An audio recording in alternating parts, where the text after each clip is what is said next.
And everybody wants to see if Julian could go out there, throw the ball basically like 35 plus times, and could he go through even like a 40 pass attempt range in the game? And he does in this game. Goes 36 for 42 on 9.4 per attempt, 393 yards, 4 touchdowns. Greatness. And it is not just the stats, it was the way he did it. You look at that first pass to Carnell Tate. I think he played the first 10 passes he had in this game. But that touchdown to Carnell Tate, wow. Perfect ball placement. Carnell, of course, going up with the ball, head being tapping to Wisconsin defenders. We'll talk more about the receivers, specifically Carnell Tate, after we're done talking here about Julian. But you have that pass. You have the pass to the outside to Carnell Tate again on the out route. And then you have the most impressive pass, I think, so far in Julian's young career. You're talking about that touchdown pass to Brandon Ennis. Brandon Ennis' first touchdown of the season.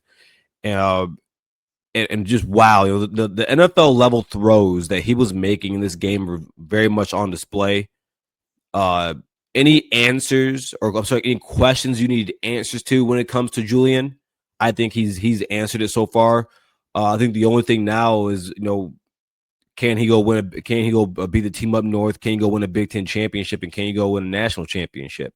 He's been in big games. He's gone against elite defense. The Texas defense right now, efficiency wise, is ranked number 2 in the nation, number 3 in the nation, right behind Ohio State and Oklahoma.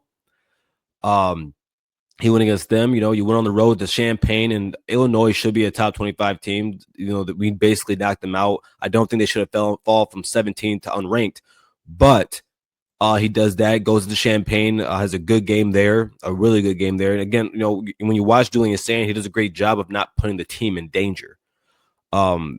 He doesn't make risky throws, but he's not afraid to put it up there and let his wide receivers go get it.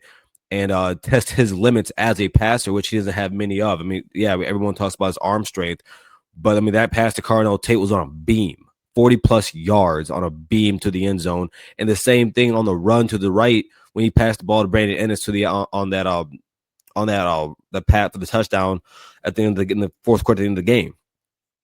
And so, there's not much you can say about Julian more than the fact that he has exceeded expectations than what we had this season. I think going into the season, I said he'll get somewhere between 35 and 40 touchdowns. He's close to on pace for that right now. I think he's somewhere around the 30 range. But man, I mean, the kid's spectacular. You see his pocket presence, just moving around, and it's unbelievable. Sometimes I forget that he is a redshirt freshman. He plays like a senior. He plays like a seasoned vet. A lot of people, I talked about this when we lost Will Howard, and I say, if you don't think Ohio State has a chance to exceed last year's quarterback play coming out of Will Howard to go into Julian Sayin, you're crazy. And if you think Julian Sayin was going to be a bust, I think you're even crazier. Everyone, for some odd reason, people don't understand what I mean when I say this, but coming out of high school, Julian Sayin was seen as a better quarterback prospect and recruit than CJ Stroud was. And that's not me saying that he is better than CJ Stroud right now, but I'm talking about them, how they were seen coming out of high school. Julian Sayin is that guy. And so far this season, he's done nothing but put on NFL tape as a redshirt freshman and so far Heisman numbers. Shout out to Jay Book. He tweeted this earlier, and this is Will Howard's 2024 stats. And then in comparison to Julian Sayin's through 7 games. Will Howard, 1,795 yards. Julian Sayin, 1,872. Will Howard, 14 touchdowns passing. Julian Sayin, 19. Mind you, the schedule's been hard for this year's team so far. 4 interceptions from Will Howard, 3 from Julian Sayin. Will Howard throwing 74.7 completion percentage. By the way, Will Howard does own the Ohio State record for completion percentage in a season. And the guy that's on pace to crush it right now, Julian Sayin, of course, everybody throwing 80%, which is even crazier because it's the fact that Julian, his completion percentage dipped last week after last week's game from 80 to 78. And as you play more games, your completion percentage doesn't fluctuate 2 points up, 2 points down. It stays around the same or gradually goes down. Julian Sayin upped his number after going against a better Wisconsin defense this week, back up to 80%, leading the country. And also right now, everybody, uh, these are the top 4 completion percentage in college football history. Number 4, Joe Burrow at 76.3 in 2019. Colt McCoy at 76.7 in 2008 from Texas. Mac Jones, 2020 championship year for him at Alabama, 77.3. The record is Bo Nix in 2023 at Oregon, 77.4. And of course, Julian Sayin is still at 80%. And shout out to Juck from Juck on Bucks for posting that stat. I got hit that from him. So thank you, brother, for doing that. But yeah, man, what else can you say about the kid? And now in terms of winning the Heisman, this is and we're gonna get more to the offense and the defense, but I think this is very important to point out. And as Buckeye fans, it's gonna sound gross. When I say this, I should probably go brush my teeth. But Julian Sand's best chance of winning the Heisman, because you got to remember the votes have to be in for the Heisman December 1st, and the Big Ten Championship is played December 6th. Ohio State needs the team up north to win out if you want Julian Sand to win the Heisman or to even be in New York, honestly. We don't have really any more big games except for that one. I mean, we played Penn State after the bye week, and Penn State's fallen off very quick. I mean, Penn State doesn't even have a Power 4 win right now. So that can tell you how that game is going to go or how it should go.